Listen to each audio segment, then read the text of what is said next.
मैं हूं किशोर रजवाणी। आज की ताजा खबर जारी है। जम्मू कश्मीर के कुलगाम में सुरक्षा बल और आतंकवादियों के बीच मुठभेड़ जारी है। इस मुठभेड़ में सुरक्षा बलों ने आतंकी संगठन जैश ए मोहम्मद के एक आतंकवादी को ढेर कर दिया है। इस दौरान पुलिस का एक जवान शहीद हो गया, जबकि 3 जवान गंभीर रूप से घायल बताए गए। जानकारी के अनुसार पुलिस का एक जवान सार्जेंट रोहित छिप शहीद हो गया है। वहीं इस मुठभेड़ में सेना के 3 जवान घायल हो गए हैं। इस दौरान 2 नागरिकों को भी चोटें आई हैं। सेना का ऑपरेशन जारी है। आतंकवादियों और सुरक्षा बलों के बीच ये मुठभेड़ कुलगाम के परिवान इलाके में हुई है। पुलिस और सुरक्षा बल मोर्चे पर तैनात हैं।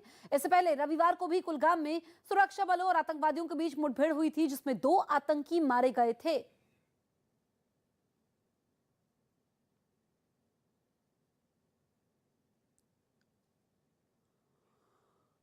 पंजाब और यूपी समेत 5 चुनावी राज्यों में 15 जनवरी तक रैलियों और रोड शो पर रोक के बाद आम आदमी पार्टी ने पंजाब में डोर टू डोर कैंपेन की शुरुआत कर दी, जिसके तहत पार्टी संयोजक अरविंद केजरीवाल मोहाली के खरड़ पहुंचे, जहां से उन्होंने पार्टी के इस अभियान का आगाज किया और लोगों के घर घर जाकर पार्टी उम्मीदवार अनमोल गगन मान के लिए वोट मांगे। अपने इस अभियान के दौरान वो बुजुर्गों, महिलाओं और दुकानदारों से मिले और उन्हें पार्टी के पर्चे दिए। अपने बीच आम आदमी पार्टी के संयोजक को देखकर लोगों ने भी उन्हें सम्मान दिया और एक घर में तो केजरीवाल ने पार्टी सांसद भगवंत मान के साथ चाय भी पी। इस अभियान को ही अरविंद केजरीवाल ने अपनी पार्टी की ताकत बताते हुए विधानसभा चुनाव में जीत का दावा किया। लोग बदलाव चाहते हैं, दोनों पार्टियों से तंग आ चुके हैं। लेकिन पंजाब कांग्रेस ने आम आदमी पार्टी के इस अभियान पर सवाल उठाए और उस पर चुनाव आयोग के निर्देशों का उल्लंघन करने का आरोप मढ़ दिया।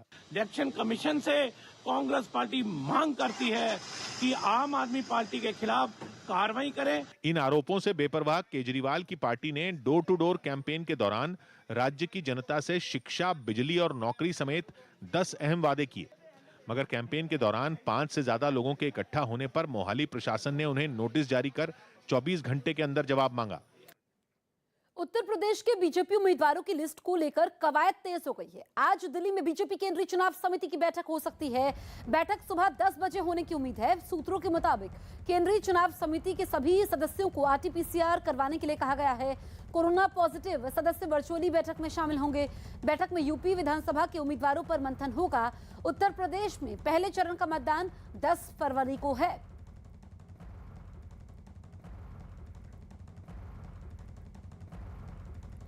वहीं दूसरी ओर उत्तर प्रदेश में बीजेपी सीट बंटवारे को अंतिम रूप देने में जुट गई है। बुधवार देर रात को निषाद पार्टी के अध्यक्ष संजय निषाद और उनके पुत्र प्रवीण निषाद ने गृह मंत्री अमित शाह से पार्टी मुख्यालय में मुलाकात की। यूपी में सीट बंटवारे के मसले पर देर रात तक चर्चा हुई। वहीं अपना दल की नेता अनुप्रिया पटेल भी बीजेपी दफ्तर पहुंची। उनके साथ भी सीट बंटवारे के मुद्दे पर चर्चा हुई। बैठक में अमित शाह के अलावा धर्मेंद्र प्रधान और सुनील बंसल भी मौजूद थे।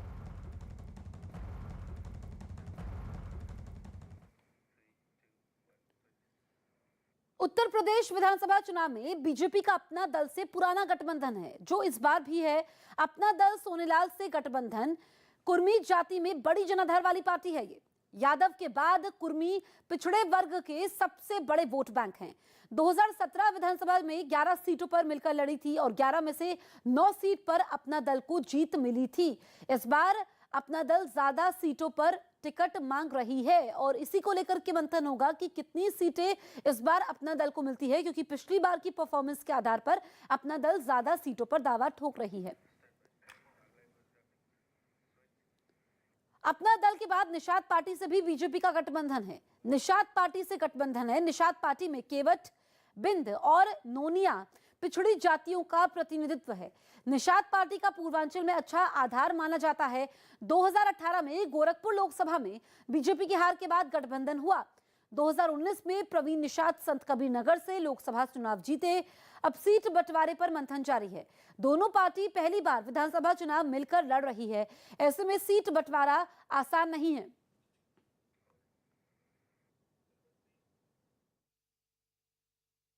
पाकिस्तान के कोटा से एक रोंगटे खड़े कर देने वाला वीडियो सामने आया। वहां प्रदर्शन कर रहे डॉक्टरों पर पुलिस ने जुल्म की सारी हदें पार कर दी। सुरक्षा और बेहतर सुविधा की मांग कर रहे प्रदर्शनकारियों को बेरहमी से पीटा गया, जिसकी कुछ खौफनाक तस्वीरें भी सामने आईं। इनमें एक तस्वीर में कुछ पुलिस वाले एक प्रदर्शनकारी को घेर कर पीटते दिखे। इससे पहले उसे सड़क पर घसीटा गया। इतना ही नहीं, एक पुलिस वाला तो उस पर ऐसा टूटा जैसे लगा कि उसकी जान ही लेकर दम लेगा। इस बीच वो प्रदर्शनकारी जुल्म ढा रहे पुलिस वालों से छोड़ देने की गुहार लगाता रहा, लेकिन किसी ने उसकी एक नहीं सुनी। हंगामा बढ़ा तो वहां धरना दे रहे बाकी डॉक्टरों से भी पुलिस वाले उलझ गए और जबरन उन्हें गाड़ी में बैठाना शुरू कर दिया। डॉक्टरों और पुलिस के बीच वहां ये हंगामा काफी देर तक चलता रहा, जिसके बाद पुलिस ने डॉक्टरों को खदेड़ते हुए वहां से हटा दिया। एशिया कप में सविता भारतीय हॉकी टीम की कमान संभालेंगी। गोलकीपर सविता एशिया कप में भारतीय हॉकी टीम की कप्तानी करेंगी। इस टूर्नामेंट की शुरुआत 21 जनवरी से ओमान में होगी। रानी रामपाल अभी तक चोट से नहीं उबर पाई हैं, जिसकी वजह से सविता को टीम की कमान सौंपी गई। दिल्ली विधानसभा अध्यक्ष रामनिवास गोयल की कोरोना रिपोर्ट पॉजिटिव आई। इसके बाद उन्होंने अपने संपर्क में आए लोगों से भी कोरोना टेस्ट करवाने की अपील की। खबर है कि झारखंड में होने वाली इंडियन ओपन रेस वॉकिंग प्रतियोगिता टल सकती है। कोरोना संकट की वजह से एथलेटिक्स फेडरेशन ऑफ इंडिया इस पर जल्द फैसला लेगी। ये प्रतियोगिता 5 और 6 फरवरी को रांची में आयोजित की जानी थी। शिवसेना नेता संजय राउत ने बताया कि उनकी पार्टी यूपी चुनाव में 50 से 100 सीटों पर अपने उम्मीदवार उतारेगी। दिल्ली में 26 जनवरी की सुरक्षा को देखते हुए पुलिस वालों के लिए कोरोना वैक्सीन की प्रिकॉशन डोज लगाने की शुरुआत हो गई। इसके लिए पुलिस मुख्यालय में स्पेशल कैंप लगाया गया, जहां बड़ी संख्या में पुलिस वाले सुबह सुबह वैक्सीन लगवाने के लिए पहुंचे। इस दौरान वहां एक हेल्प डेस्क भी बनाया गया ताकि टीका लगवाने के लिए आने वाले पुलिस वालों को कोई परेशानी न हो और एक एक कर वो लोग वैक्सीन लगवा सकें। 26 जनवरी में जिन पुलिसकर्मियों की तैनाती रहेगी, उससे सुरक्षित करने के लिए इन सभी को यहाँ पर डोज लगवाई जा रही है। बताया गया कि 2 दिन के इस कैंप के जरिए कोशिश की जा रही है कि कोरोना के 2 टीके लगवा चुके ज्यादा से ज्यादा पुलिसकर्मियों को प्रिकॉशन डोज लगा दी जाए। जितने एलिजिबल लोग हैं वो सुरक्षित होकर के अपनी ड्यूटी निभा सकें, इसके कारण बूस्टर डोज लगवाई जा रही है। यूपी चुनाव से जुड़ी बड़ी खबर, योगी आदित्यनाथ यूपी के अयोध्या से चुनाव लड़ सकते हैं। इससे पहले अटकलें लग रही थी कि वो मथुरा से चुनाव लड़ेंगे, लेकिन अब इन अटकलों के खारिज होने की खबर है और चर्चा है कि योगी को अयोध्या से टिकट मिल सकता है। वैसे इस लिस्ट में गोरखपुर का नाम भी सामने आ रहा है। मतलब ये कि या तो योगी अयोध्या से या फिर गोरखपुर से चुनाव लड़ सकते हैं। खबर है कि योगी के चुनाव लड़ने के बाद पार्टी उनके लिए सीट चुनने में जुट गई है।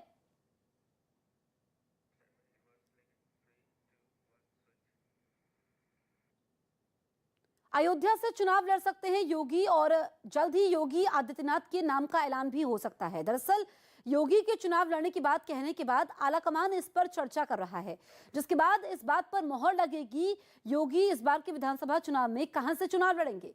खबर है कि योगी के चुनाव लड़ने के लिए जिन सीटों के नाम पर चर्चा हो रही है उनमें अयोध्या का नाम शामिल है।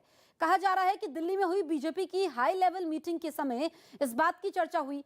माना जा रहा है कि बीजेपी की चुनावी रणनीति को ध्यान में रखकर यह फैसला किया जा सकता है और योगी आदित्यनाथ को अयोध्या से टिकट दिया जा सकता है ताकि पार्टी के कोर मतदाताओं को सही संदेश जाए। वैसे उड़ती उड़ती खबर यह भी है कि अयोध्या के अलावा गोरखपुर सीट के बारे में भी सोचा जा सकता है। इससे पहले खबर आई थी कि योगी आदित्यनाथ मथुरा से चुनाव लड़ सकते हैं, लेकिन अब उन अटकलों पर फुल स्टॉप लगने की चर्चा भी है। अयोध्या से अगर मुख्यमंत्री योगी चुनाव लड़ते हैं तो उसका बड़ा संदेश जाएगा। हिंदू वोटरों पर पार्टी की पकड़ मजबूत होगी। अवध की सीटों पर सीधा इससे प्रभाव भी पड़ेगा।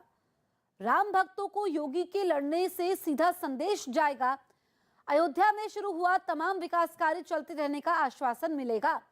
अंतर्राष्ट्रीय स्तर पर अयोध्या की चर्चा और तेज होगी। साथ ही ये भी संदेश जाएगा कि बीजेपी ने जो वादा किया था उसे पूरा कर रही है।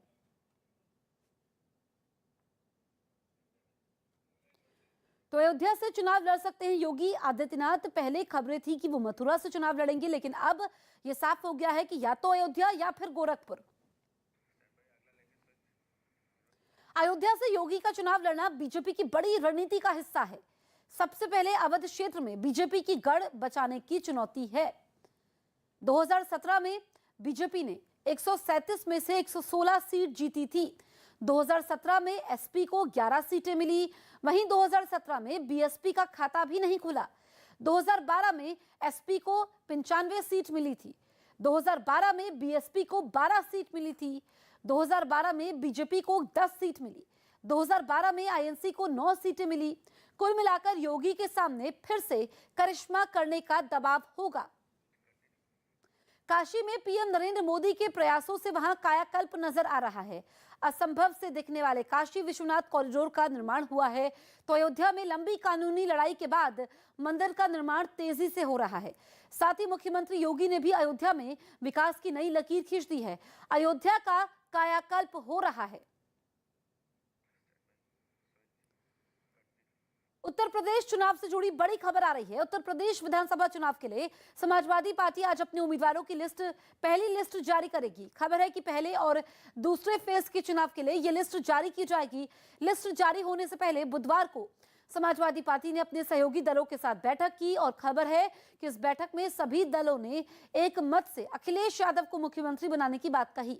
अखिलेश की इस बैठक में उनके चाचा शिवपाल यादव अपने बेटे के साथ मौजूद थे। मीटिंग से निकलकर कई दलों के नेताओं ने कहा कि सभी एक साथ मिलकर अखिलेश की अगुवाई में चुनाव लड़ने के लिए तैयार हैं।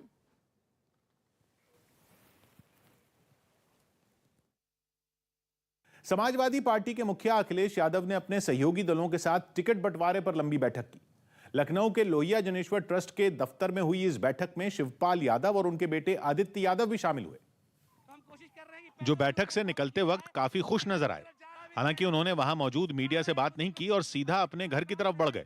इससे पहले अखिलेश यादव की अगुवाई में सुबह 11:30 बजे ये बैठक शुरू हुई, जो करीब 4 घंटे तक चली। अखिलेश यादव की जो बैठक चल रही थी, जो मैराथन बैठक चल रही थी टिकट बंटवारों को लेकर उनके सहयोगी दलों के साथ, वो बैठक खत्म हो चुकी है। इस दौरान गठबंधन में शामिल दूसरी पार्टियों के साथ सीट बंटवारे और चुनाव की रणनीति पर चर्चा हुई। बातचीत में यह तय हुआ कि माननीय अखिलेश यादव को सब लोग मिलकर के मुख्यमंत्री बनाएंगे।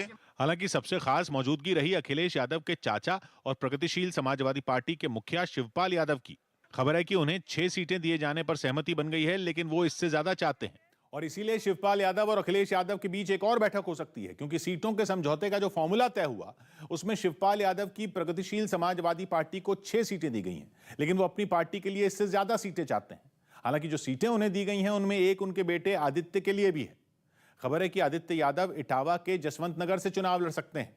इस सीट से शिवपाल यादव खुद चुनाव लड़ते रहे और वो वहां से विधायक भी हैं, लेकिन इस बार वो अपने बेटे के लिए अपनी सबसे सुरक्षित और पारंपरिक सीट खाली कर सकते हैं, जबकि वो खुद संभल जिले की गुन्नौर विधानसभा सीट से चुनावी मैदान में उतरने के मूड में है।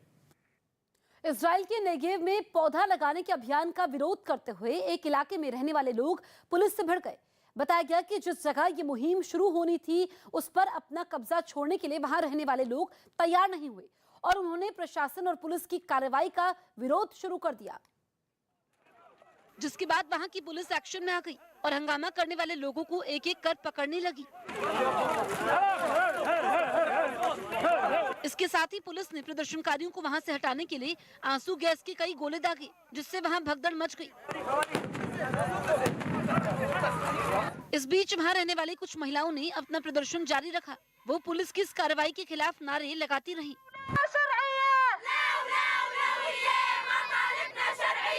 दूसरी तरफ प्रशासन की टीम अपना अभियान शुरू करने में जुटी रही। इसके लिए वहां खुदाई करने वाली कई मशीनें भी लाई गई थी। साथ ही चारों तरफ बड़ी संख्या में पुलिस के जवानों को भी तैनात किया गया।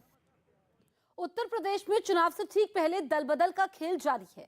स्वामी प्रसाद मौर्य के बाद अब दारा सिंह चौहान भी समाजवादी पार्टी के साथ आ गए हैं।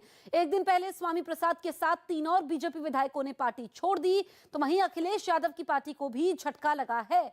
समाजवादी पार्टी के 2 नेता भी बीजेपी में शामिल हुए हैं। पूर्व विधायक और समाजवादी पार्टी के नेता धर्मपाल सिंह और हरिओम यादव बीजेपी में शामिल हो गए हैं। बेहट सीट से कांग्रेस विधायक नरेश सैनी बीजेपी में शामिल हुए हैं। वहीं कांग्रेस के राष्ट्रीय सचिव इमरान मसूद ने भी पार्टी छोड़ने का ऐलान कर दिया है। अब वो समाजवादी पार्टी में जा रहे हैं। तो 4 तस्वीरें आपके सामने हैं, देखिए। और ऐसा होता है चुनावों से पहले टिकट बंटवारे के समय। अब पार्टियां छोड़ रहे हैं नेता। स्वामी प्रसाद मौर्य ने बीजेपी का दामन छोड़ा और वो अब समाजवादी पार्टी में शामिल होंगे, ऐसी अटकलें हैं। इसके बाद दारा सिंह चौहान ये दूसरा नाम है जो समाजवादी पार्टी में शामिल हो गए। लेकिन बीजेपी को धर्मपाल सिंह यादव के आने से कितना फायदा होगा ये तो बाद में पता चलेगा, लेकिन समाजवादी पार्टी को भी झटका लगा है क्योंकि धर्मपाल सिंह अब बीजेपी में शामिल हो गए हैं। वहीं कांग्रेस से भी इस्तीफा दिया है इमरान मसूद ने। उत्तर प्रदेश में दलबल का खेल शुरू हो चुका है। कई नेता अपना नया ठिकाना खोज रहे हैं। कुछ ने खोज भी लिया है। स्वामी प्रसाद मौर्य ने मंत्री पद से इस्तीफा दे दिया है। बीजेपी से दारा सिंह चौहान एसपी में शामिल हो गए हैं। एसपी से धर्मपाल सिंह बीजेपी में शामिल हुए हैं। वहीं एसपी से हरिओम यादव बीजेपी में शामिल हुए हैं। कांग्रेस विधायक नरेश सैनी बीजेपी में शामिल हुए हैं।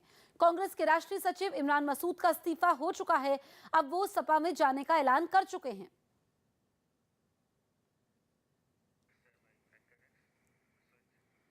तो चुनावी खेल में बीजेपी के दो बड़े चेहरे सरकार से इस्तीफा जुट चुके हैं। पहला नाम स्वामी प्रसाद मौर्य का है तो दूसरा दारा सिंह का है। दारा सिंह अखिलेश यादव की मौजूदगी में एसपी में शामिल हो गए हैं। तो दारा सिंह समाजवादी पार्टी में शामिल हुए हैं और कहा जा सकता है कि बीजेपी के लिए इस वक्त तो ये झटका है। पहले स्वामी प्रसाद मौर्य और फिर दूसरा नाम दारा सिंह का। दोनों मंत्री थे योगी मंत्रिमंडल में, अब दोनों ने बीजेपी से इस्तीफा दे दिया है। दारा सिंह समाजवादी पार्टी में शामिल हो चुके हैं। वहीं स्वामी प्रसाद मौर्य भी समाजवादी पार्टी में शामिल होंगे, ऐसी अटकलें हैं। तो योगी सरकार में मंत्री रहे दारा सिंह चौहान से न्यूज 18 ने खास बातचीत की है और दल बदल पर उन्होंने क्या कहा, ये सुन लेते हैं।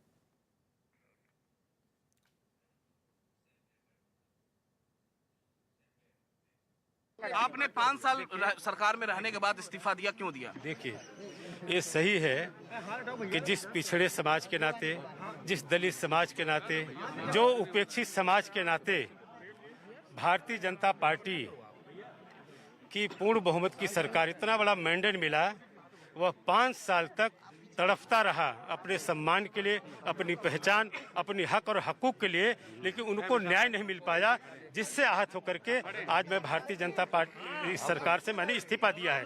और मैं बार बार अपने नीचे से लेके ऊपर के किनसे मुख्यमंत्री से आपकी बात हुई? मैं कहा प्रदेश से लेके केंद्र के सभी लोगों से मैं अपनी गुहार करता रहा कि लोगों को न्याय नहीं मिल रहा है, लोगों को सम्मान नहीं मिला है, उचित सम्मान न मिलने के नाते मैंने इस्तीफा दिया है। प्रसाद मौर्य से भी आपकी बातचीत हुई है, परसों आप उनके साथ थे? नहीं, देखिए ऐसा है, स्वामी प्रसाद मौर्य जी नेता है ही, मंत्री रहे हैं, कल उन्होंने इस्तीफा दिया।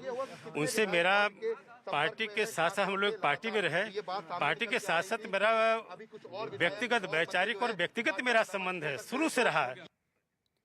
स्वामी प्रसाद मौर्य ने न्यूज 18 से खास बातचीत में दावा किया कि वो अब बीजेपी में दोबारा नहीं जाएंगे और 14 जनवरी को किसी पार्टी में शामिल होंगे। साथ ही कहा कि कई और विधायक इस्तीफा देने वाले हैं। ये तो होना ही था, यद्यपि बड़े नेताओं की घेराबंदी बहुत लंबी चौड़ी हुई, लेकिन उसके बावजूद भी अगर कोई भी राजनीति में लिया गया फैसला एक बार ले लिया जाता है तो संभवतः उसे पलटा नहीं जा सकता। ये निर्णय भारतीय जनता पार्टी के लिए बहुत महंगा साबित होगा, क्योंकि भारतीय जनता पार्टी सरकार में रहते हुए मैंने कई बार राष्ट्रीय नेताओं को भी आगाह किया, माननीय मुख्यमंत्री के सामने भी आरक्षण विरोधी रवैये से अवगत कराया, लेकिन उसके बावजूद इनके कार्यक्षेत्र में कोई परिवर्तन नहीं आया। नतीजा हुआ कि हमें इस्तीफे देने की नौबत आई। आज दारा सिंह चौहान जी ने इस्तीफा दे दिया, कई विधायकों का भी इस्तीफा आ गया है, कई का आने वाला है और ये सिलसिला लगातार अब चलता रहेगा। बीजेपी पर चुटकी लेने में कांग्रेस भी पीछे नहीं है। छत्तीसगढ़ के मुख्यमंत्री भूपेश बघेल ने कहा कि पहली बार हुआ है कि बीजेपी के नेता दूसरे दलों में जा रहे हैं।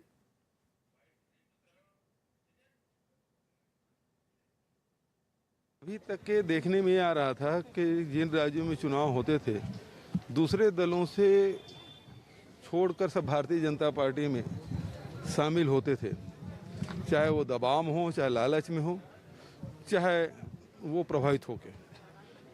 अभी अब पहली बार ऐसा हो रहा है कि उत्तर प्रदेश में सत्ताधारी दल में भगदड़ मची हुई है। मैं पहले भी कहता था योगी के जाना तय है और उसकी प्रक्रिया शुरू हो गई।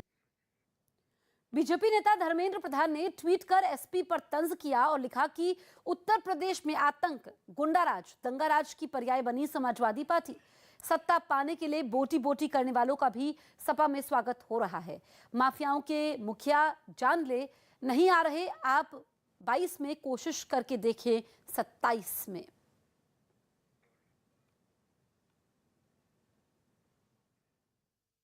यूपी के औरैया जिले की बिधुना सीट से विधायक विनय शाक्य ने अपनी बेटी के सारे आरोपों को सिरे से खारिज कर दिया। विनय शाक्य की बेटी ने अपनी ही दादी और चाचा पर उनके विधायक पिता के अपहरण का आरोप लगाया था और कहा था कि उनके पिता विनय शाक्य की दिमागी हालत भी ठीक नहीं है। ऑपरेशन होने के बाद उनके सोचने समझने की शक्ति भी कम हो गई है। 2018 में विधायक विनय शाक्य को ब्रेन स्ट्रोक पड़ा था। ऑपरेशन के बाद से ही वो बेटी से अलग अपनी मां और छोटे भाई के साथ रह रहे हैं। भाई देवेश को ही उन्होंने औपचारिक तौर पर अपना प्रतिनिधि भी बनाया हुआ है। न्यूज 18 की टीम जब भाई देवेश के घर पहुंची तो विधायक पूरी तरह सुरक्षित मिले। न तो उनका अपहरण हुआ दिखा और न ही उनकी दिमागी हालत ठीक नहीं होने की बात में दम दिखा। यह बात साफ हो रही है कि ना तो उनका अपहरण किया गया है और ना ही उनको डराया और धमकाया गया है। दावा किया गया कि विनय शाक्य पिछले 4 साल से इटावा के इसी घर में अपनी मर्जी से रह रहे हैं। उनकी मां ने रिया के सभी आरोपों को खारिज कर दिया। सब गलत है,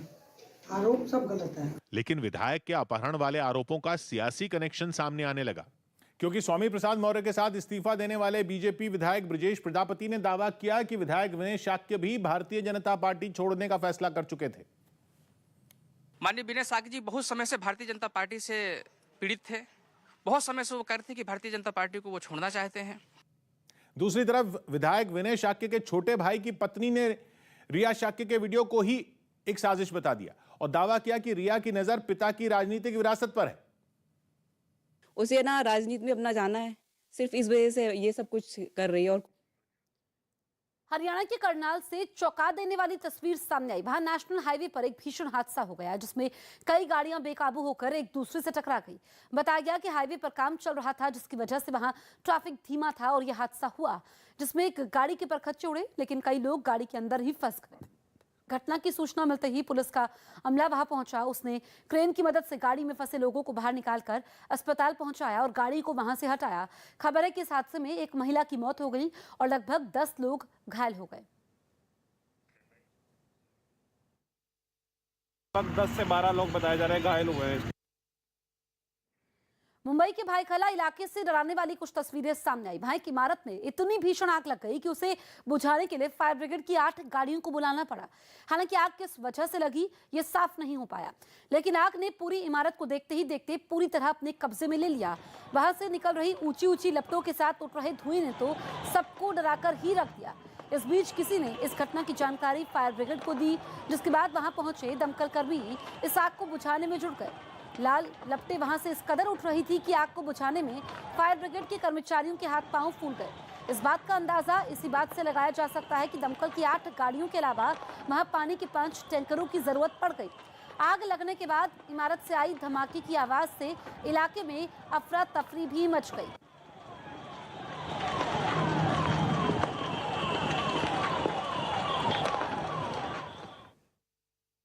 करीब 20 महीने पहले गलवान घाटी में भारत और चीन के जवानों के बीच जो भिड़ंत हुई, उस विवाद को सुलझाने के लिए अब भी दोनों देशों की सेनाओं के बीच बातचीत चल रही है। एलएसी पर शांति बहाल करने के लिए बीते 1.5 साल में भारत और चीन के बीच राजनीतिक, राजनयिक और सेना के स्तर पर कई बार बात हो चुकी है। दोनों देशों की सेनाओं के अधिकारी 13 बार मिल चुके हैं और अब बातचीत का 14वां राउंड हुआ। इस बार कोर कमांडर लेवल की बातचीत पूर्वी लद्दाख में एलएसी के पास मोल्डो बॉर्डर पॉइंट पर हुई और बातचीत का फोकस रहा PP-15 यानी पेट्रोलिंग पॉइंट 15, जो लद्दाख के हॉट स्प्रिंग्स इलाके में आता है। मुद्दा यह था कि PP-15 में दोनों सेनाओं का डिसएंगेजमेंट हो, मतलब कि भारत और चीन की सेना वहां से पीछे हटे। अभी क्या है कि PP-15 पर दोनों देशों की सेनाएं आमने सामने खड़ी, एक दूसरे की फायरिंग रेंज में है। इसी तनाव को खत्म करने के लिए भारत ने चीन से बात की। अब सवाल यह है कि पेट्रोलिंग पॉइंट क्या होता है।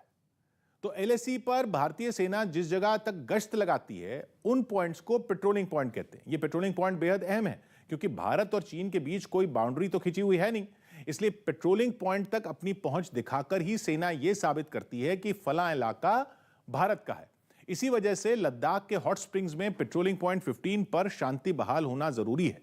लेकिन चीन की नीयत में खोट है, वो चाहता ही नहीं कि मामला सुलझे। उसकी कोशिश है कि एलएसी पर तनाव से भरे हालात बने रहें और पुरानी स्थिति कभी ना लौटे, क्योंकि अगर वो हुआ तो चीन के सिर पर विस्तारवाद का जो भूत सवार है वो साकार ही नहीं हो पाएगा। चीन अपने पड़ोसियों के उन इलाकों पर भी अपना दावा करता रहा है जो उसके है ही नहीं। उसकी विस्तारवाद की नीति का ही असर है कि चीन पूरी की पूरी गलवान घाटी को अपना बता चुका है, मतलब बिल्कुल बेसिर पैर का दावा है। इसी वजह से मई 2020 में लद्दाख में LAC पर मामला गरमाया था, जो अब भी शांत नहीं हो पाया है। तब भी दोनों देशों की सेनाओं के अधिकारियों ने मामले को सुलझाने के लिए बात की थी और 6 जून 2020 को दोनों के बीच पीछे हटने पर सहमति बनी थी। उसके बाद पूर्वी लद्दाख की गलवान घाटी में भी दोनों देशों की सेनाएं पीछे हटने लगीं। लेकिन 15 जून 2020 को ऐसी गर्मागर्मी हुई कि भारत और चीन की सेनाएं भिड़ गईं। खूनी संघर्ष में भारत के 20 जवान शहीद हो गए थे और चीन ने अपने सिर्फ 4 जवान मारे जाने का दावा किया, जबकि दुनिया के अलग अलग मीडिया संस्थान यह आंकड़ा इससे कहीं ज्यादा बताते हैं। अफ्रीकी देश democratic Republic of the Congo की बेनी में वहां की सेना ने विद्रोहियों को निशाना बनाकर मिसाइल से हमला किया। विद्रोहियों के संगठन पर हजारों लोगों की हत्या का आरोप है। इसके अलावा हाल ही में पड़ोसी देश युगांडा में हुए बम धमाकों के लिए भी इसी संगठन को जिम्मेदार माना गया था, जिस पर कार्रवाई करते हुए democratic Republic of the Congo की सेना ने इतनी मिसाइलें दागी कि वहां का इलाका उनकी आवाज से थर्रा उठा। इस हमले के लिए वहां की सेना ने खास तैयारी की। सेना के कई बड़े अधिकारी हमले से पहले रणनीति बनाते दिखाई दिए। खबर है कि आने वाले दिनों में विद्रोहियों पर हमले और तेज किए जाएंगे।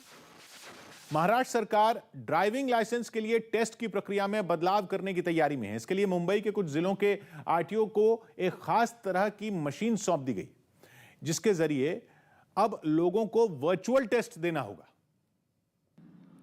जिसमें पास होने के बाद ही वो RTO दफ्तर में जाकर गाड़ी चलाकर दिखा पाएंगे और उन्हें ड्राइविंग लाइसेंस मिलेगा। फिलहाल ये मशीन मुंबई के कुछ जिलों को दी गई, जिसमें किसी कार की तरह सभी सुविधाएं हैं, लेकिन सड़क की जगह सामने 3 मॉनिटर हैं, जिनमें बीच वाले में दिखाए जा रहे हालात को देखकर आगे बढ़ना होता है, जबकि दाएं और बाएं वाले मॉनिटर गाड़ी के साइड मिरर की तरह काम करते हैं। गर्मी हो, ठंड की वजह से ओस हो, वो सारी चीजें नेचुरली यहाँ पर जो है वो बढ़ती चली जाएंगी और उन सिचुएशंस में आपको ड्राइविंग करनी है। इस मशीन को देखकर गाड़ी चलाने पर ऐसा लगेगा मानो कोई वीडियो गेम खेल रहे हो, लेकिन इसका मकसद है कि सड़क पर हो रहे हादसों में कमी आए, क्योंकि इस टेस्ट में यह भी परखा जाएगा कि चलाने वाला किस रफ्तार से गाड़ी चला रहा है और पहाड़ों और खराब मौसम में गाड़ी चलाने का भी उसको अनुभव मिलेगा। जो गलती यहाँ पे करता है, वर्चुअली करता है, वो गलती वहाँ ना करे। अभी तक लोगों का लर्निंग लाइसेंस बनता था और फिर उन्हें गाड़ी चलाकर दिखानी होती थी, जिसमें पास होने पर उन्हें लाइसेंस मिल जाता था। लेकिन अब अगर ये पायलट प्रोजेक्ट सफल हो जाता है तो लोगों को ये वर्चुअल टेस्ट भी देना होगा।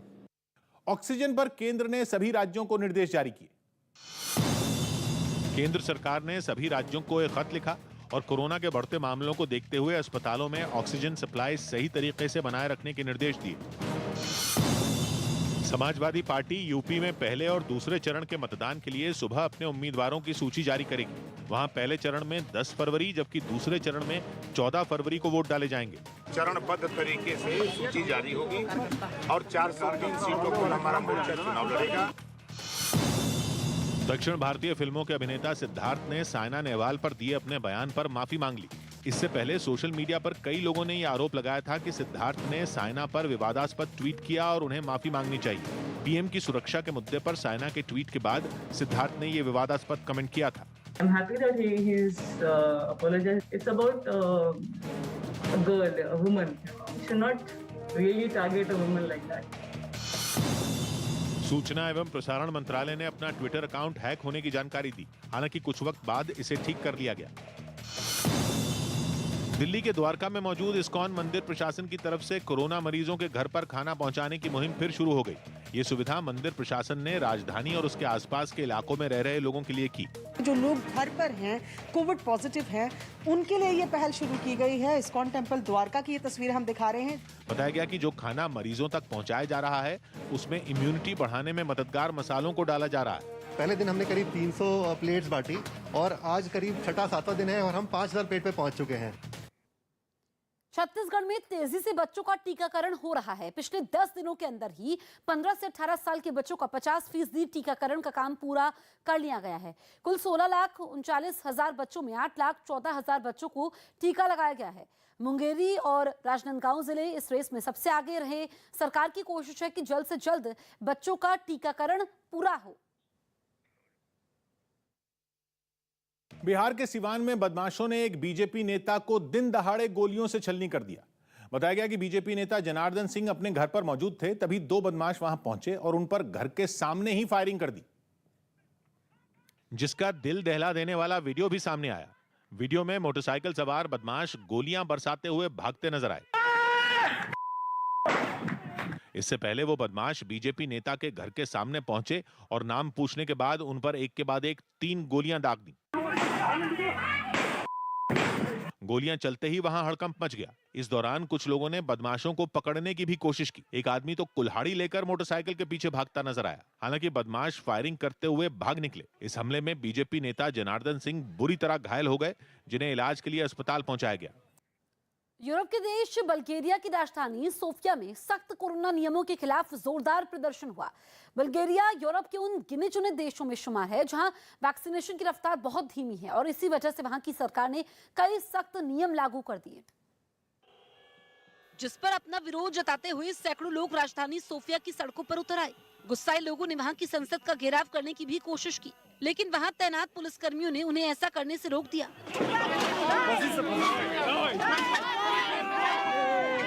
इसके अलावा कई जगहों पर प्रदर्शनकारियों और पुलिस के बीच धक्का मुक्की भी हुई। इससे पहले सैकड़ों की संख्या में लोग एक जगह इकट्ठा होकर सरकार का विरोध करते दिखाई दिए। इस हंगामे को देखते हुए शहर के चप्पे चप्पे पर पुलिस के जवानों को तैनात कर दिया गया।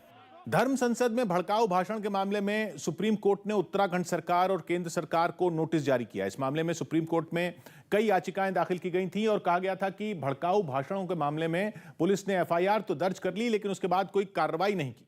ये मामला पिछले महीने हरिद्वार में हुई धर्म संसद और दिल्ली में हुए एक कार्यक्रम से जुड़ा है, जहां कुछ धार्मिक नेताओं और संतों पर समुदाय विशेष के खिलाफ भड़काऊ भाषण देने का आरोप लगा। इसी मामले में सुप्रीम कोर्ट ने नोटिस जारी कर केंद्र और उत्तराखंड सरकार से जवाब मांगा।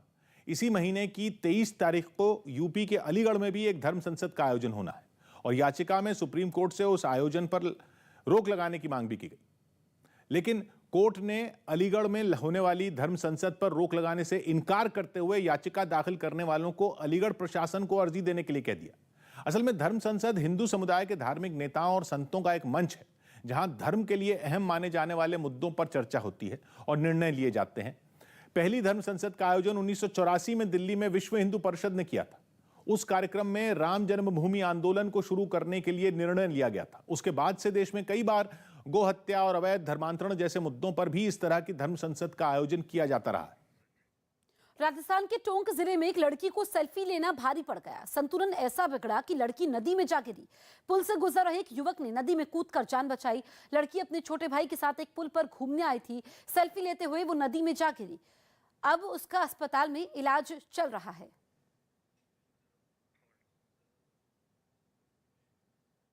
तालिबान ने अपने 500 लड़ाकों की एक यूनिट को ट्रेनिंग देने के बाद उनके लिए एक ग्रेजुएशन सेरेमनी आयोजित की। अफगानिस्तान छोड़ने के दौरान अमेरिका और उसके सहयोगी देश जो हथियार और दूसरे साजो सामान छोड़ गए थे, तालिबान ने उसी से अपने लड़ाकों को ट्रेनिंग देनी शुरू की। यही नहीं, 500 लड़ाकों के पहले बैच को ट्रेनिंग देने के बाद उनके लिए बाकायदा ग्रेजुएशन सेरेमनी भी आयोजित की गई। वहां के हेरात से सामने आई तस्वीरों में तालिबान के लड़ाके फौजियों वाली वर्दी पहनकर कदमताल करते नजर आए। समारोह में हिस्सा लेने के लिए तालिबान की सरकार के कई बड़े अधिकारी भी वहां पहुंचे और मंच पर बैठे नजर आए। इनके सामने ही लड़ाकों ने परेड शुरू की और अपना दमखम दिखाया। अमेरिका के छोड़े हथियार और दूसरी चीजों का इस्तेमाल कर उन्होंने अपना हुलिया ऐसा बदला कि उन्हें देखकर एक बार तो ये यकीन ही नहीं हुआ कि ये तालिबान के वही लड़ाके हैं। उनके लिए ग्रेजुएशन सेरेमनी भी कुछ इसी तरह आयोजित की गई जैसी ज्यादातर देश अपने सैनिकों की ट्रेनिंग पूरी होने के बाद आयोजित करते हैं। छत्तीसगढ़ में तेजी से बच्चों का टीकाकरण हो रहा है। पिछले 10 दिनों के अंदर ही 15 से 18 साल के बच्चों का 50% टीकाकरण का काम पूरा कर लिया गया है। कुल 16,39,000 बच्चों में 8,14,000 बच्चों को टीका लगाया गया है। मुंगेली और राजनांदगांव जिले इस रेस में सबसे आगे रहे। सरकार की कोशिश है कि जल्द से जल्द बच्चों का टीकाकरण पूरा हो। यूपी में विधानसभा चुनाव से ठीक पहले मची सियासी भगदड़ के बीच बीजेपी ने कांग्रेस और समाजवादी पार्टी को झटका दिया, क्योंकि कांग्रेस और समाजवादी पार्टी से जुड़े यूपी के 3 बड़े नेताओं ने बीजेपी का दामन थाम लिया। जिसके लिए ये तीनों नेता दिल्ली में बीजेपी के मुख्यालय पहुंचे। इनमें यूपी की बेहट विधानसभा सीट से कांग्रेस विधायक नरेश सैनी और समाजवादी पार्टी के दो नेता धर्मपाल सिंह और हरिओम यादव शामिल रहे, जिनका यूपी बीजेपी के अध्यक्ष स्वतंत्र देव सिंह ने पार्टी में स्वागत किया। इन लोगों का अभिनंदन करता हूं भारतीय जनता पार्टी में, और इनके आने से पार्टी का कद बढ़ेगा। इससे पहले स्वतंत्र देव सिंह ने कांग्रेस विधायक नरेश सैनी को बीजेपी की सदस्यता की पर्ची सौंपी और उन्हें पार्टी का अंगवस्त्र पहनाया। इसके बाद समाजवादी पार्टी के नेता हरिओम यादव और समाजवादी पार्टी के पूर्व विधायक धर्मपाल सिंह को भी अंगवस्त्र पहनाकर बीजेपी की सदस्यता दिलाई गई। हिमाचल प्रदेश के लाहौल स्पीति से हैरान करने वाला एक वीडियो सामने आया। वहां पहाड़ी से बर्फ खिसकने से हड़कंप मच गया। वहां पिछले कुछ दिनों से लगातार भारी बर्फबारी हो रही है, जिसकी वजह से पहाड़ से बर्फ के बड़े बड़े टुकड़े खिसक कर नीचे की तरफ गिरने लगे। कुछ ही मिनट में बर्फ के ये टुकड़े आगे बढ़ते हुए काफी दूर तक फैल गए। इस बर्फीले तूफान से आसपास की हर चीज बर्फ की सफेद चादर में ढक गई। बर्फीले तूफान की वजह से बर्फ के बादल बने नजर आए। बर्फ इतनी ज्यादा थी कि थोड़ी देर के लिए तो वहां कुछ दिखाई देना बंद हो गया। खबर है कि मौसम विभाग ने आगे भी मनाली से लेकर लेह तक कई जगहों पर इस तरह के बर्फीले तूफान आने की आशंका जताई है।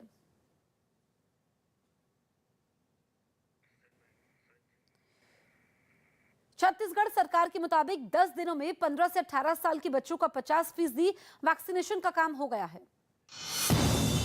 छत्तीसगढ़ में 10 दिनों के अंदर ही 15 से 18 साल के बच्चों का 50% टीकाकरण का काम पूरा कर लिया गया है। कुल 16,39,000 बच्चों में 8,14,000 बच्चों को टीका लगाया गया है। दिल्ली में बुधवार को कोरोना के केस में बढ़ोतरी दर्ज की गई। पिछले 24 घंटे में 27,000 से ज्यादा मामले सामने आए। दिल्ली में संक्रमण दर बढ़कर 26.22% हो गई है। दिल्ली के डिप्टी सीएम मनीष सिसोदिया बुधवार शाम हरिद्वार के कनखल के जगत गुरु आश्रम पहुंचे, जहां उन्होंने संतों से आशीर्वाद लिया। इस मौके पर उन्होंने कहा कि आम आदमी पार्टी को उत्तराखंड की तीसरे नंबर की नहीं बल्कि पहले नंबर की पार्टी समझा जाए। यहाँ आम आदमी पार्टी लोगों के दिल में नंबर 1 की जगह बना चुकी है। बिहार के मुख्यमंत्री नीतीश कुमार की सलामती के लिए पटना में हवन का आयोजन किया गया। 10 जनवरी को नीतीश कुमार ने जानकारी दी थी कि वो कोरोना की चपेट में आ गए हैं। नीतीश कुमार फिलहाल होम आइसोलेशन में हैं। हरियाणा के करनाल से चौंकाने वाली तस्वीर सामने आई। वहां नेशनल हाईवे पर एक भीषण हादसा हुआ, जिसमें कई गाड़ियां बेकाबू होकर एक दूसरे से टकरा गई। बताया गया कि हाईवे पर काम चल रहा था, जिसकी वजह से वहां ट्रैफिक धीमा था। यह हादसा हो गया, जिसमें गाड़ी के परखच्चे उड़ गए, लेकिन कई लोग गाड़ी के अंदर ही फंस गए। घटना की सूचना मिलते ही पुलिस का अमला वहां पहुंचा। उसने क्रेन की मदद से गाड़ी में फंसे लोगों को बाहर निकालकर अस्पताल पहुंचाया, गाड़ी को वहां से हटाया। खबर है कि इस हादसे में एक महिला की मौत हो गई और लगभग 10 लोग घायल हो गए।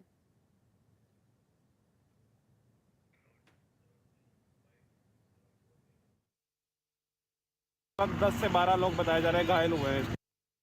पंजाब में प्रधानमंत्री की सुरक्षा में हुई चूक की जांच के लिए सुप्रीम कोर्ट ने एक कमेटी का गठन कर दिया। इस मुद्दे पर सुप्रीम कोर्ट में सुनवाई हुई, जिसमें अदालत ने कहा कि इस मामले की जांच सुप्रीम कोर्ट की रिटायर्ड जज इंदु मल्होत्रा की अगुवाई वाली 5 सदस्यों की कमेटी करेगी, जिसे प्रधानमंत्री के 5 जनवरी के पंजाब दौरे से जुड़े सभी दस्तावेज तुरंत सौंप दिए जाएंगे। और ये कमेटी तय करेगी कि प्रधानमंत्री की सुरक्षा में अगर कुछ चूक हुई है तो इसका जिम्मेदार कौन है।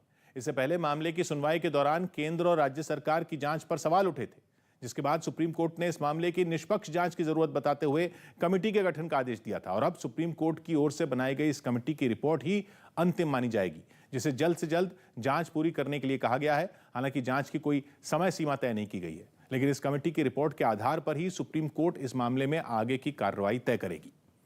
इस कमेटी के गठन का ऐलान हुए कुछ ही घंटे हुए थे कि सुप्रीम कोर्ट के वकीलों ने एक बार फिर फोन पर मामले की सुनवाई से दूर रहने की धमकी मिलने का आरोप लगा दिया, जिस पर सुप्रीम कोर्ट बार काउंसिल ने कड़ा एतराज जताया और सख्त कार्रवाई की मांग की। बताया गया कि यह कॉल कनाडा के एक नंबर से आई थी। धमकी वाली जो कॉल्स हैं, इसकी हम बड़ी कड़ी निंदा करते हैं और चाहते हैं कि सख्त से सख्त कार्रवाई हो इसके खिलाफ। इजराइल के नेगेव में पौधा लगाने के अभियान का विरोध करते हुए एक इलाके में रहने वाले लोग पुलिस से भिड़ गए। बताया गया कि जिस जगह ये मुहिम शुरू होनी थी, उस पर अपना कब्जा छोड़ने के लिए वहां रहने वाले लोग तैयार नहीं हुए और उन्होंने प्रशासन और पुलिस की कार्रवाई का विरोध शुरू कर दिया, जिसके बाद वहां की पुलिस एक्शन में आ गई और हंगामा करने वाले लोगों को एक एक कर पकड़ने लगी। इसके साथ ही पुलिस ने प्रदर्शनकारियों को वहां से हटाने के लिए आंसू गैस के कई गोले दागे, जिससे वहां भगदड़ मच गई। इस बीच वहां रहने वाली कुछ महिलाओं ने अपना प्रदर्शन जारी रखा। वो पुलिस की इस कार्रवाई के खिलाफ नारे लगाती रहीं।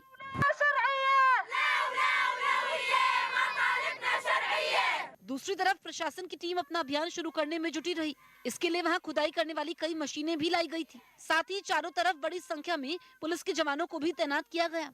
खबर है कि पंजाब में सिद्धू और चन्नी के झगड़े की वजह से कांग्रेस उम्मीदवारों की लिस्ट फंस गई है। सिद्धू और चन्नी के बीच मनमुटाव की खबरें पहले भी आ चुकी हैं और अब खबर यह है कि दोनों नेता कई उम्मीदवारों के नामों पर सहमत नहीं है, जिसकी वजह से करीब 20 सीटों पर प्रत्याशियों के नाम फाइनल नहीं हो पाए।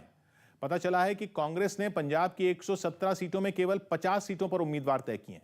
पार्टी की स्क्रीनिंग कमेटी की बैठक में 1500 से ज्यादा उम्मीदवारों के नाम पर चर्चा हुई, जिनमें कई नाम ऐसे हैं जिन पर सिद्धू और चन्नी में सहमति नहीं बन पा रही है, क्योंकि दोनों अपनी पसंद के उम्मीदवारों को टिकट दिलवाना चाहते हैं। पता चला है कि इस बार कांग्रेस 24 मौजूदा विधायकों का टिकट काट सकती है, जबकि करीब 6 मंत्री ऐसे हैं जिन्हें फिर से टिकट दिया जा सकता है। यूपी के मुजफ्फरनगर में ओवैसी की पार्टी एआईएमआईएम के कई कार्यकर्ताओं को बिरयानी खाना उस समय महंगा पड़ गया जब पुलिस ने इस बिरयानी पार्टी पर छापा मार दिया। इसके बाद बिरयानी पार्टी का मजा ले रहे लोग धीरे धीरे वहां से खिसकने लगे। इधर आओ भाई, इधर आओ, यहाँ जाओ। इस घटना का एक वीडियो भी सामने आया जिसमें कुछ लोग एआईएमआईएम के दफ्तर में बिरयानी खाते हुए दिखाई दिए। वहां काफी भीड़ थी, इसलिए जिन्हें कुर्सियां नहीं मिली वो लोग जमीन पर बैठकर ही बिरयानी पर टूट पड़े। बताया गया कि इससे पहले वहां पार्टी की एक बैठक हुई, जिसके बाद एआईएमआईएम के समर्थकों के बीच बिरयानी परोसी गई, लेकिन इसकी भनक लगते ही वहां कुछ पुलिस वाले पहुंच गए और एमआईएम के जिला अध्यक्ष समेत 12 से ज्यादा कार्यकर्ताओं पर आचार संहिता के उल्लंघन के मामले में मुकदमा दर्ज कर लिया गया। आरोप यह भी है कि इन लोगों ने जिला प्रशासन से इस बैठक की इजाजत नहीं ली थी। मध्य प्रदेश के रीवा से हैरान करने वाली कुछ तस्वीरें सामने आई। वहां एक महिला पुलिसकर्मी ने एक मोटरसाइकिल वाले को जोरदार थप्पड़ जड़ दिया। असल में मोटरसाइकिल मोड़ते वक्त युवक ने उस पुलिसकर्मी की पैंट पर कीचड़ गिरा दिया था, जिससे वो इतना भड़क गई कि उसने आओ देखा ना ताओ और युवक को थप्पड़ रसीद कर दिया। इसकी तस्वीरें भी सामने आई, जिसमें पुलिसकर्मी पहले तो उस मोटरसाइकिल सवार से अपनी पैंट पर लगा कीचड़ साफ करवाती दिखी। उसके बाद जैसे ही वो आदमी सीधा खड़ा हुआ, महिला ने उसे जोरदार तमाचा जड़ दिया। इस दौरान वहां काफी लोग खड़े हुए थे, लेकिन किसी ने उसे ऐसा करने से नहीं रोका। बताया गया कि वो महिला वहां के कलेक्टर दफ्तर में तैनात है। हालांकि पुलिस अधिकारी इस मामले में शिकायत मिलने पर कार्रवाई की बात कर रहे हैं।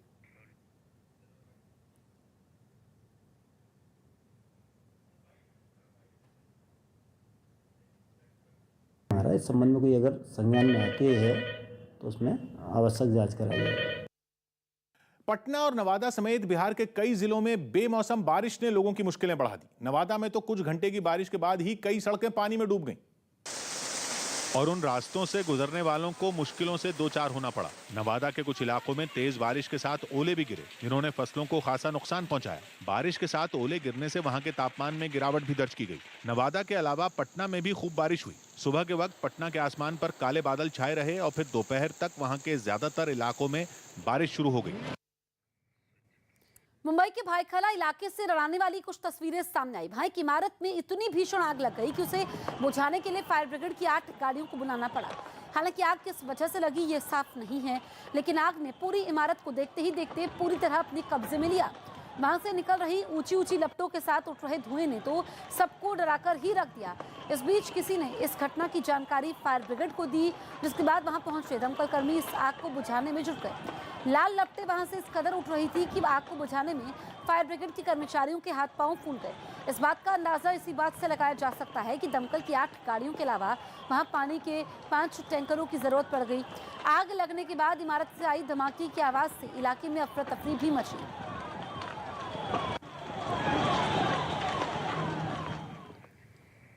कांग्रेस ने बीजेपी से नजदीकी पर अपने नेता के खिलाफ एक्शन लिया है और उत्तराखंड के पूर्व प्रदेश अध्यक्ष किशोर उपाध्याय को पार्टी के सभी पदों से हटा दिया है।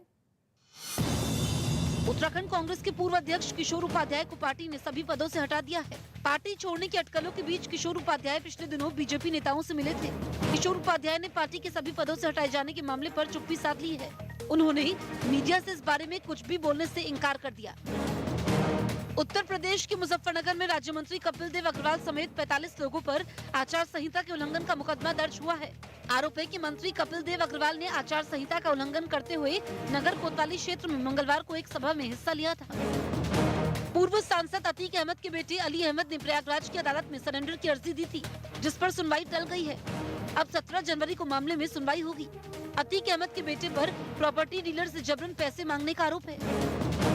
हिमाचल प्रदेश के कांगड़ा में 64 पुलिस अधिकारी और 5 स्टाफ की कोरोना रिपोर्ट पॉजिटिव आने से हड़कंप मच गया है। बढ़ते खतरे को देखते हुए पुलिस विभाग ने जवानों और कर्मचारियों का टेस्ट करवाना शुरू कर दिया है। संक्रमण के बढ़ते मामलों ने जिला प्रशासन के साथ साथ स्वास्थ्य विभाग की चिंता बढ़ा दी है। अफ्रीकी देश democratic Republic of the Congo के बेनी में वहां की सेना ने विद्रोहियों को निशाना बनाकर मिसाइल से हमला कर दिया। विद्रोहियों के संगठन पर हजारों लोगों की हत्या का आरोप है। इसके अलावा हाल ही में पड़ोसी देश युगांडा में हुए बम धमाकों के लिए भी इसी संगठन को जिम्मेदार माना गया था, जिस पर कार्रवाई करते हुए democratic Republic of the Congo की सेना ने इतनी मिसाइलें दागी कि वहां का इलाका उनकी आवाज से थर्रा उठा। इस हमले के लिए वहां की सेना ने खास तैयारी की। सेना के कई बड़े अधिकारी हमले से पहले रणनीति बनाते दिखाई दिए। खबर है कि आने वाले दिनों में विद्रोहियों पर हमले और तेज किए जाएंगे।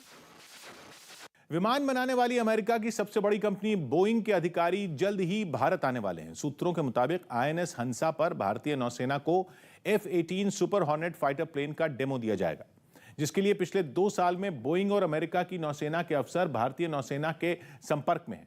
भारत आने के पीछे अमेरिकी अधिकारियों का मकसद F-18 super hornet fighter jet का डेमो देना होगा। F-18 सुपर हॉर्नेट की सबसे बड़ी खासियत यह है कि इसके विंग्स यानी पंख मोड़े जा सकते हैं। मतलब यह कि एयरक्राफ्ट कैरियर पर जब यह फाइटर जेट तैनात होगा तो इसके पंख जरा भी जगह नहीं लेंगे, और जब यह जेट एक्शन शुरू करेगा तो विंग्स को खुलने में ज्यादा वक्त भी नहीं लगेगा। दूसरी खासियत F-18 की यह है कि यह एक 2-सीटर फाइटर जेट है जो नौसेना के किसी भी ऑपरेशन में काफी कारगर साबित हो सकता है।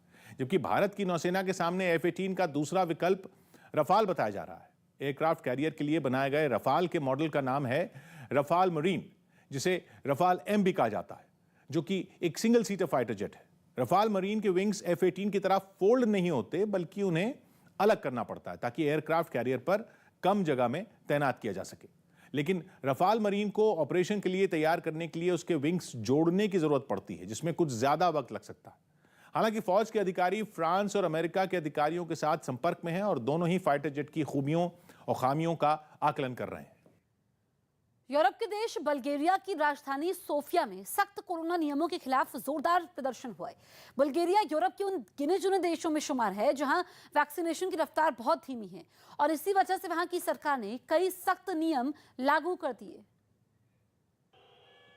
जिस पर अपना विरोध जताते हुए सैकड़ों लोग राजधानी सोफिया की सड़कों पर उतर आए। गुस्साए लोगों ने वहां की संसद का घेराव करने की भी कोशिश की, लेकिन वहां तैनात पुलिसकर्मियों ने उन्हें ऐसा करने से रोक दिया।